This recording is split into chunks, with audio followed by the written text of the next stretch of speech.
It started as an ordinary Wednesday, the kind with filtered sunlight slipping through suburban curtains and the scent of coffee lingering over the kitchen table.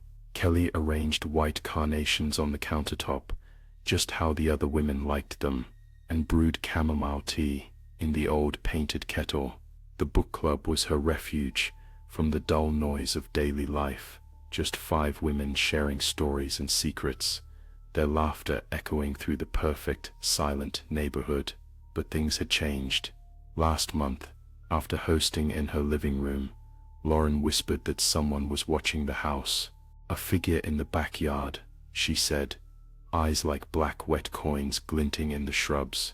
The other women laughed nervously, but Kelly caught a flash of something in Lauren's gaze, something excited, dangerous. Tonight, as dusk painted long shadows on the walls, the women gathered once again, their voices trembling with anticipation over the latest thriller.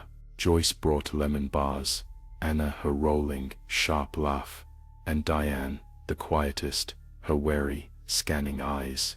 A sudden mechanical rattle sounded from the back porch. Anna shrieked, and everyone froze, expecting laughter, expecting a joke.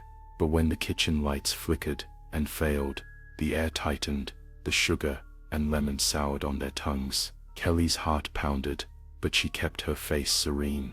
She whispered about the shadowy figure, the one Lauren described, but darker now, its legend growing every hour. They clung to her words, huddled close, nerves fraying. That was when the storm began, lashing rain against the window, thunder shuddering the panes. She had planned every detail carefully: circuit breaker tripped, lightning drawn curtains, the kitchen knife placed where she could reach, but others wouldn't notice. The tea was already working, not enough to hurt, just enough to still their panic, dull their senses, slow their bodies. Hours later, they would find her standing on the porch, slick with rain, eyes red from tears. She would tell them about the man, how he came in through the dark, how he moved room to room, silent and relentless, how she tried to save them. She would lead them through the blood-slick halls, her hands trembling, the story tumbling out between gasps. He was tall, faceless, always just out of reach. He made her do unspeakable things. The police would believe her. She knew how to cry, how to shiver convincingly. The neighborhood would rally, bake casseroles, line up on her porch with prayers, and glance nervously over their shoulders into the night. But when the detectives called her later to say they'd found no trace of the man, no footprints, no forced entry, only her fingerprints, she would just stare at her reflection in the blank TV screen, waiting for his face to appear behind her shoulder.